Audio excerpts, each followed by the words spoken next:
L'armée russe et le gouvernement russe viennent d'annoncer qu'ils avancent dans tous les côtés et que l'armée ukrainienne est en train de fuir. Donc, l'armée ukrainienne, selon les dernières informations que je viens d'avoir, est en débandade totale sur beaucoup de leurs points forts. Parce qu'il n'y a pas d'armes, il n'y a pas de motivation, c'est compliqué, il y a d'autres qui se livrent déjà. Salut les amis et bienvenue sur votre plateforme. Zelensky a fait le tout.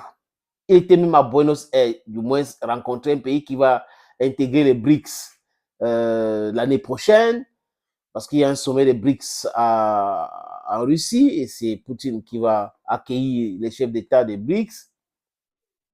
Il allait aux États-Unis rencontrer Joe Biden qui n'arrive à rien faire aujourd'hui parce qu'il est bloqué par le Congrès. Ils ont fait une conférence de presse commune pour parler et Joe Biden a dit nous allons continuer notre aide et tout ça là. Donc, les promesses et les promesses et les promesses. Pendant ce temps, Zelensky n'a pas pu convaincre les Américains et les élus de continuer à les soutenir et de donner cet argent-là. Et d'autres personnes disent que c'est parce que Joe Biden a fait une erreur de mettre tout ça dans un package de 100 millions, de 100 milliards de dollars pour Israël et pour l'Ukraine que ce n'est pas passé. Et on lui demande de faire des compromis sur l'immigration. Voilà donc la complexité de cette affaire. Zelensky voit aujourd'hui ce qu'il a amené son peuple à subir.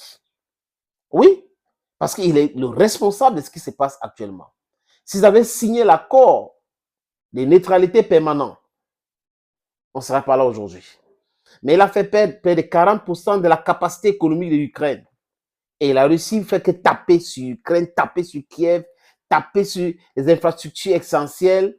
Et l'hiver est en train de venir. Imaginez la catastrophe. Tout le monde est en train de fuir, du moins, des jeunes fuient l'Ukraine aujourd'hui. Et la seule personne qui est optimiste, c'est Zelensky, parce qu'il pense que l'optimisme va amener les puissances nuisibles occidentales à lui donner les armes, à lui donner de l'argent pour continuer à faire sa propagande tous les jours.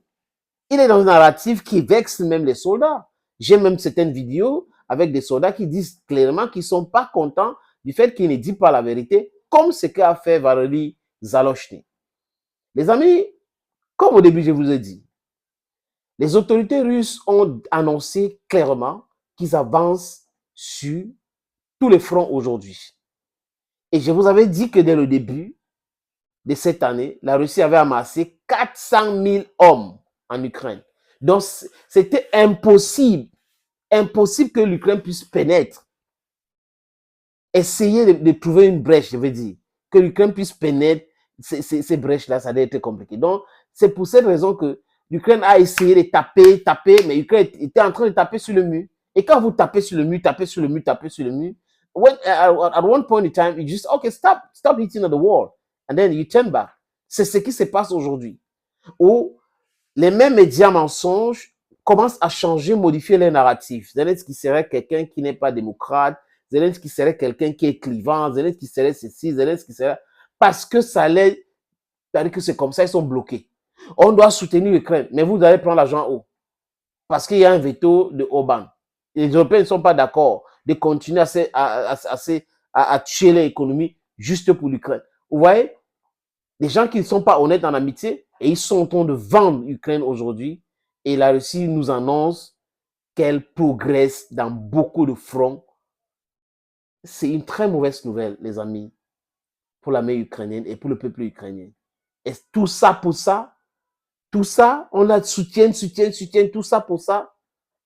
Et la Russie, si la Russie avance telle qu'elle est en train de dire là, les amis, sachez que dans quelques mois, la moitié de l'Ukraine sera entre ses mains et ça sera tellement compliqué de négocier. Donc, certains pensent même que Zelensky veut négocier maintenant, qu'il est en train de discuter avec ses conseillers et il veut trouver un bon moyen pour trouver aussi des excuses pour pouvoir discuter avec Vladimir Poutine.